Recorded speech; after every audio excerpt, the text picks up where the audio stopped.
for joining us. I am here today with Ann Baltz. Ann, why don't you introduce yourself a little bit? Hi, as Alyssa said, I am Ann Baltz, and I am the founder of OperaWorks and former artistic director.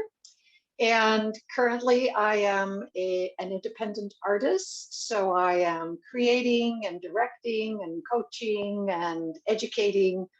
And I just finished 3 pastiche opera films for 3 different schools around the country in this pandemic. And I love dark chocolate, so there you have it. Yeah, well, I know I met you in OperaWorks and you completely changed how I think about auditioning. And I wanted to bring you here to just help give other singers a little bit more comfort when it comes to auditioning. So the first thing I guess we should really talk about is the mindset of singers. Do you want to delve into that just a smidge? You know, the mindset, I have decided without any kind of actual investigation, but it seems that 75% of performing is mental.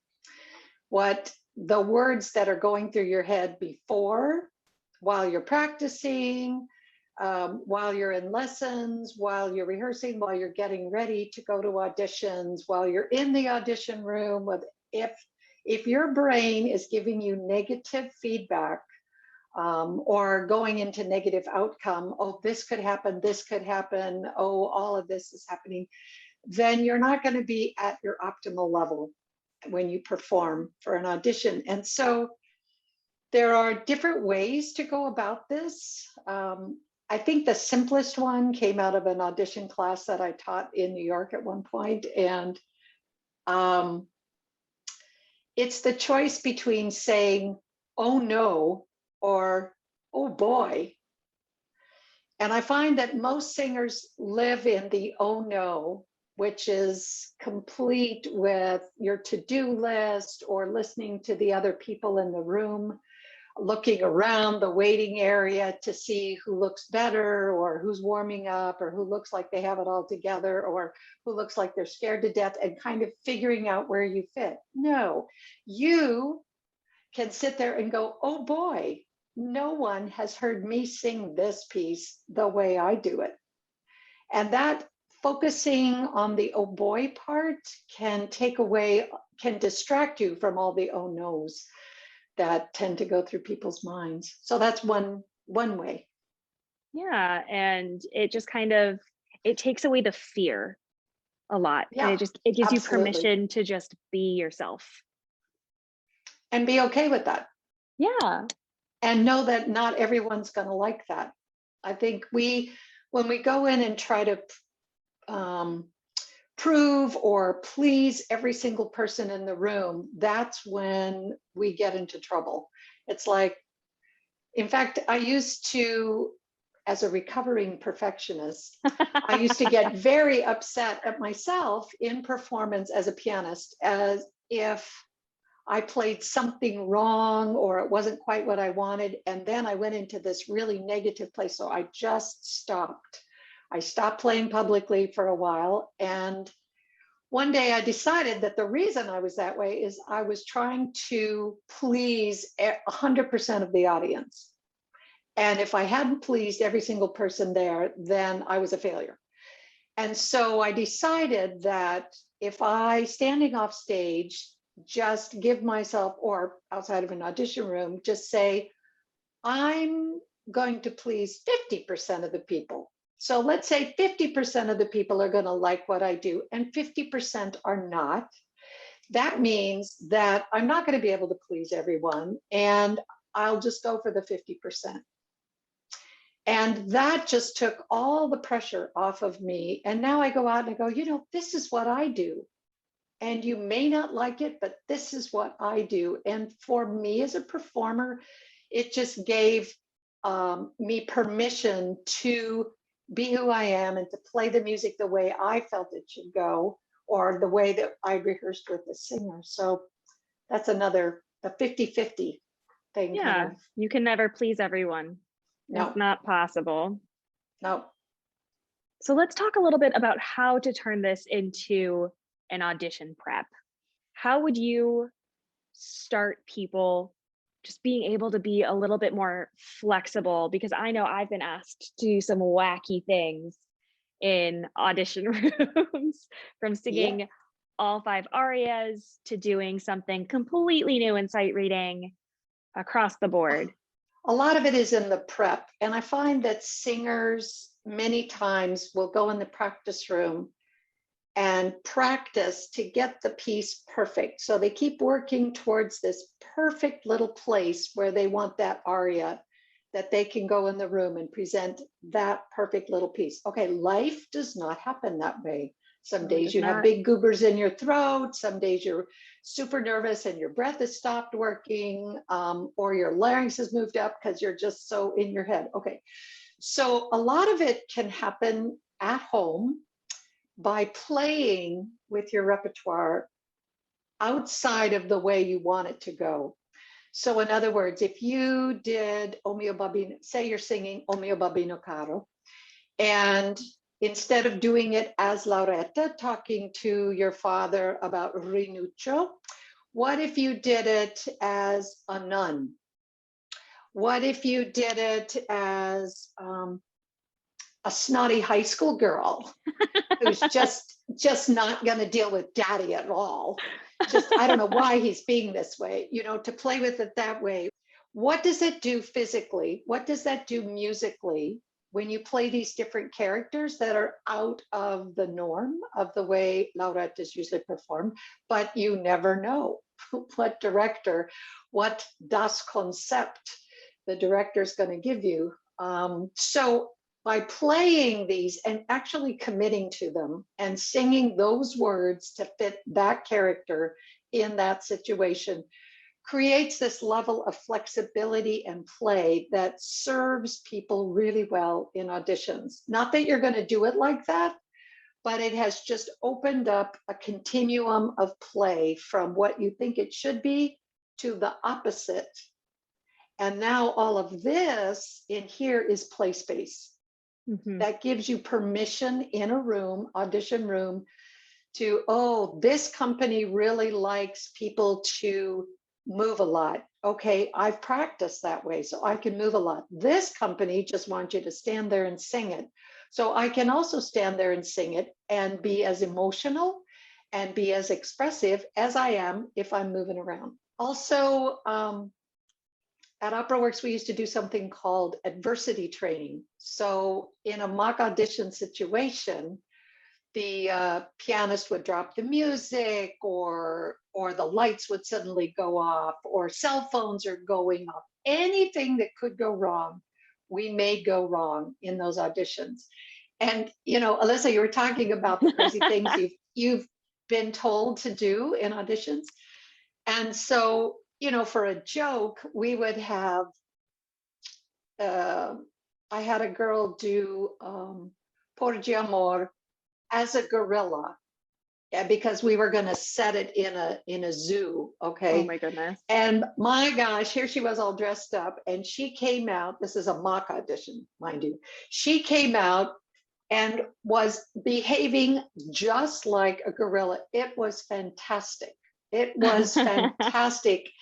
And another one, we had the girl, we said, can you just lift your skirt above your knees and skip around the piano as you're singing your aria? And so they all, at the end, we all said, oh, haha, that'll never happen. A year later, she writes and she said, you will not believe what I was just asked to do in an audition, which was Get out. to lift my skirt and skip around the piano as I was singing my aria. So thank you for that.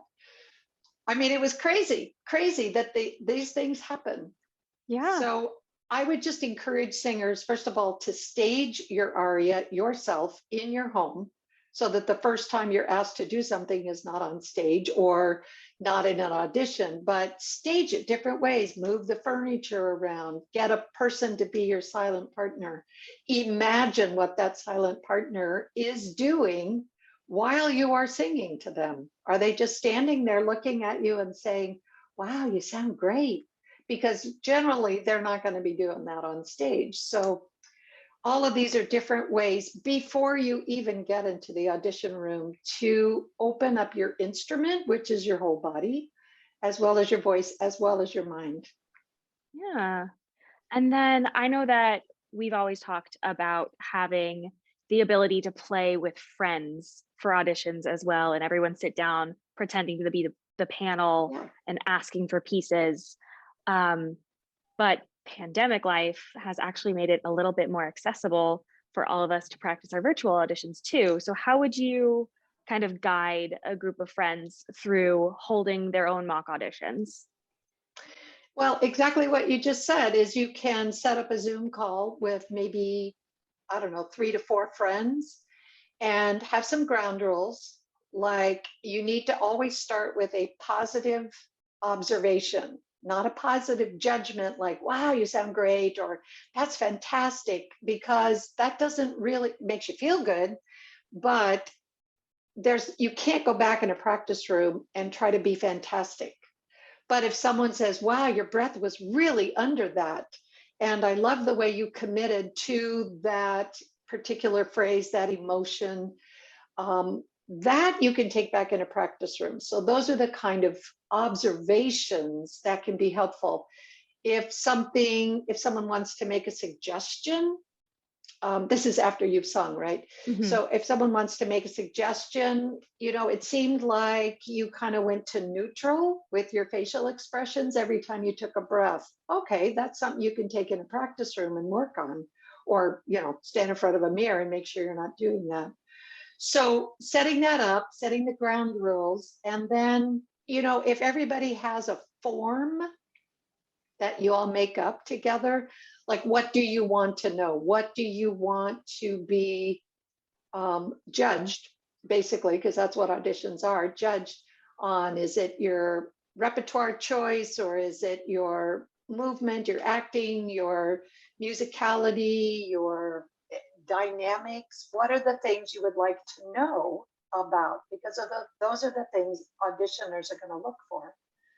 So no, I think it's great to do it virtually, because you'll see, your lighting needs to be a little better. Can you put the camera farther away so that we see more of your body? That kind of thing. So another technique that I have found been really helpful for singers to get them out of their box, out of that it has to be this way, are the cards that I made for OperaWorks. So these have things like shy, angry, bored, timid, respectful, enraptured, insane, sarcastic. And so it's great to use these. There's, I like over 100 in that pack. Mhm. You can use these to build your instrument. For example, if you're going to brush your teeth and comb your hair in the morning, just pick 4 cards and put them in front of you and do them, brush your teeth with those attitudes like pleading, indignant, annoyed, and hysterical, for example. Okay, so pleading, indignant, annoyed, hysterical. Okay, so that you're practicing using these muscles, which we don't actually use a lot these days because we're always on our phone scrolling and then doing LOL instead of actually laughing. So using those, and then you can use them in working with your piece. Sometimes I'll ask singers to make 3 piles. These cards would fit with this song. These are the maybe pile, it's like shopping. This is the Mhm. maybe pile, and this is the absolutely no, would never work. And so you pick most of them from the yes, pick a few from the maybe, and 1 or 2 from the absolutely wouldn't ever work. And you just put them out in front of you and you play with those. You just kind of go boom, boom, boom. And if something works, then you might want to make a note in your music. But otherwise, it's arbitrary and playful. Just put them out on the floor and just do them as your eye catches them. The other ones are, and these are really good so that you don't just stand in the crook of the piano, but these are gesture cards, bow head, what does that say? Weight on Wait one on one hip, hip. hand on hip. There are different gestures that you can do, and some of them would work and some of them wouldn't. But you challenge yourself to, like, if it is going back to O mio bambino caro, what if you put your hand on your hip and sang that? How does that change her attitude at that moment? So the gestures can change the attitudes can change the gestures. And the other ones are the movement cards, bend over, that could just be in pain, that could be out of laughter, turn around. Some of the most powerful moments in auditions are when a singer would turn their back to us during an interlude, obviously, during an interlude or an introduction, and then turn back around, either just turn the whole body or just look over their shoulder and then turn around. I mean, it's riveting when someone does that. Riveting. It definitely catches your eye. The other thing we found really helped, that a lot of singers at OperaWorks would say, oh gosh, I just feel like I could do anything here because you just give me permission. And I thought, well, if that's all it takes for you to perform like you are able to, like you are destined to, then we will just make permission cards. So here's the back. We gave everybody a permission card. And it just says, permission card, you have our permission to step out of your box, follow your impulses, and sing from your heart. And a lot of people have said they keep it in their audition folder and look at it right before they walk in, because it gives you permission to be who you are in that room. You don't need anybody else's, really. In fact, one girl wrote and said, I just have to tell you that I threw away my permission card. I said, why? She said, because I realized I didn't need your permission anymore. Let's talk about taking this from practicing from the practice rooms from your home to the actual audition. So starting from the beginning, walking in, what would you say first? The first thing I would say is standing outside the door before you even walk in, standing outside the door. I would suggest it's oh boy rather than the to-do list. Okay, so that when the door opens, you are already energized and excited and ready to go. Because a lot of times what'll happen when I look and watch people walk in the door is I see this, the door opens and I see this. Hi. So I see the worry, I see the nervousness, and then they put it on. So I think, okay, they're nervous and now I'm nervous for you, as opposed to you open the door and someone's like, hi, ready to go. So that's just outside the door. Then you can greet people as you walk past the table. I'm thinking of NOLA in New York, NOLA Studios that used to be there. R.I.P. But so you generally the table is there and you're going to walk past the table. Do not walk to the table and try to shake our hands, especially in flu season. Just don't do that. We don't have time. We're finishing up the notes from the previous person. So walk in, you can look at us, check out the room. Is it covered with velvet curtains? That's going to be dead, dead, dead. Is it sound like it's pretty live? Because you can hear yourself walking across the floor. Take that into mind. So you can greet them, say good afternoon, good evening, good morning, whatever, and walk right to the pianist, put the music on the stand for them. And as a pianist myself, what would make my day, especially if I've been there for 8 hours and people are snapping at me or saying nothing, is to say, hi, thank you so much for playing. I've heard great things about you. Something to connect with the person on the bench. That will go a long way to helping us feel excited about playing for you. And even if, as you walk away from the piano, you put your music there, if there's anything we need to know, then tell us that. And then the coolest thing was a couple of times singers have said, let's do this. And then they walk to the crook of the piano. Now I feel like we are doing this together and I'm not the hired hand. So then you go to the crook of the piano. Sometimes the people behind the table will say things to you like, Hi, Maxine, how's it going? Hi, my name is Maxine Johnson and I'm here. No, that wasn't the question. So you have to really be in the room and listen to what they've asked you and then answer them. If they've called you by your name, obviously they know what your name is. So you don't need to say that.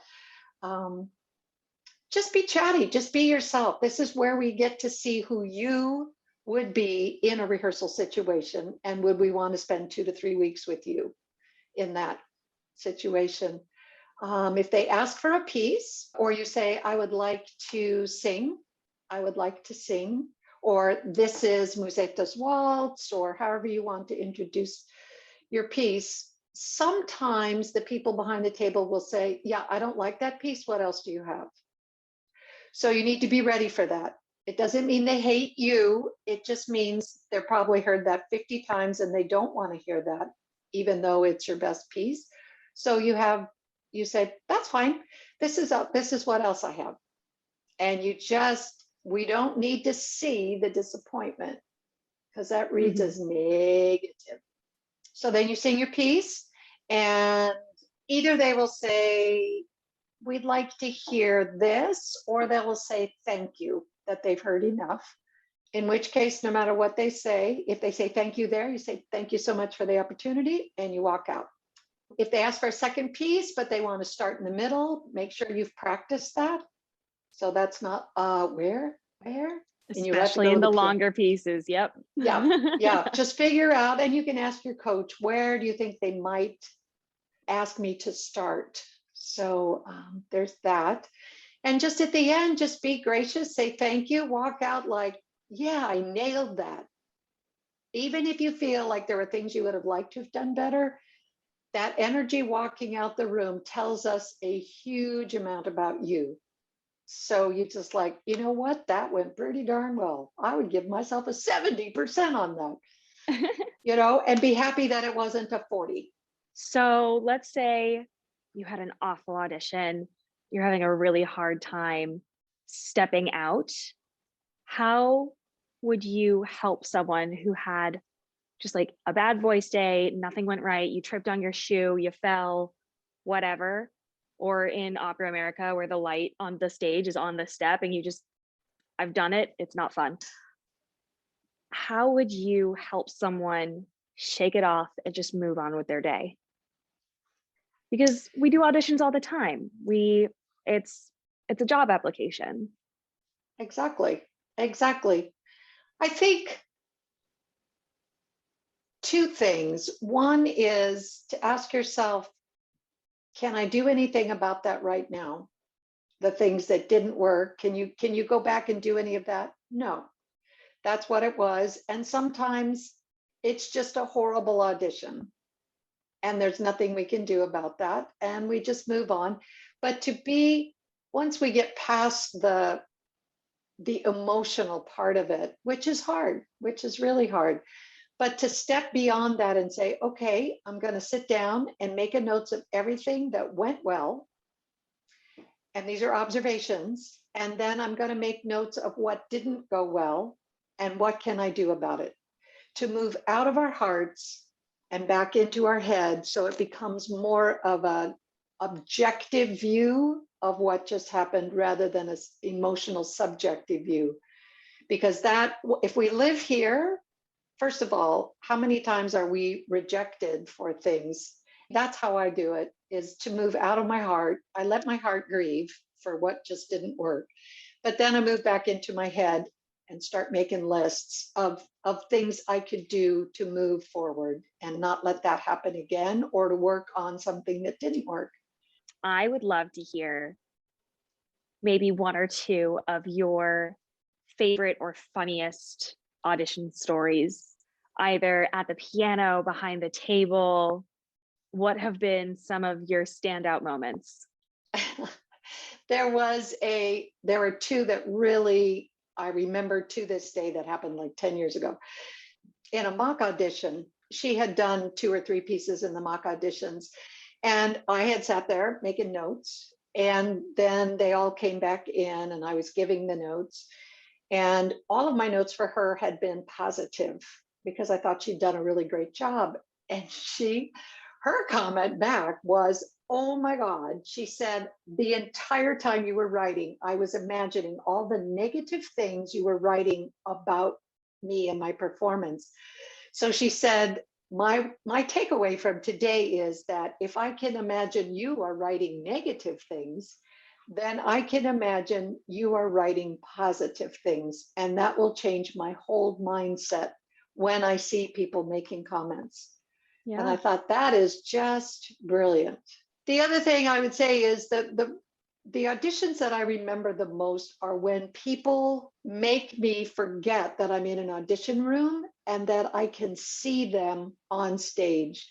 By the way they use just look at the room, you can tell they are seeing something that is not there, or they are living in that moment.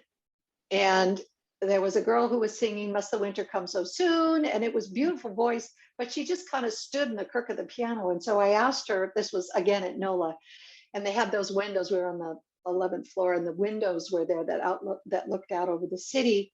And I said, can you just go to that window and imagine that you are in prison, and that once winter comes, you can't really see a lot of anything but snow. She went up to the window and she just stood there and, leaning up against the sill and looked out the window way out there. And at one point, she just turned and threw her hands against the window like she was just desperate to get out. And my eyes immediately filled with tears, because it was such a human thing to do while she's singing this aria. Now, there's no way she could have practiced that. So my takeaway, and I took her into the program because I thought, okay, that's where we start with that impulse, those kinds of impulses, and not the one standing in the crook of the piano trying to be perfect. And sometimes it's hard to do that, but if you imagine that the audition is really just a rehearsal room, that the people are sitting behind the table, you have the pianos right there, you're not in costume, there's no set, everything's just marked out on the floor. You already have the role, and this is the rehearsal for it. That will take the pressure off of trying to get the job if in your head you already have the job and you are merely singing this in the rehearsal. You're going to react to people who aren't there the way you would. So that works for some people. And the second one that I have found works for a lot of people is just in your head, rather than worry about getting the job and doing well, just in your head, talk to the people behind the table, and you can say, gosh, I know you've had a long day and you're probably tired and probably hungry. So you just sit back and let me entertain you. Let me just entertain you. That takes the onus off of you, the singer, it takes the focus off of you and puts the focus on them. So anytime you can get out of yourself and put your focus on the music, on the people to whom you are singing, on the people behind the table. So it's not about, oh my gosh, my shoes don't look good. Oh my gosh, my throat this. Oh, my hair doesn't. Oh, I just caught a vision. Oh, they're not looking. They're not smiling. All of that. If they're not smiling, it's probably they're in their thinking face, which has another name, which I won't say here. But, and I have learned to have a thinking face that smiles, because singers will take it personally if we don't smile at you. It's like they hate me. And then you go in your head, and then you're out of the piece. So it's merely a thinking face. It's exhausting to audition singers, exhausting, because we have 10 minutes, 5 minutes, 10 minutes to figure out whether you are the answer to our prayers. And the more that you can just be yourself, that will just make us much more comfortable. So yeah, auditioning is fun, and it's a game in a way. It's not a do or die.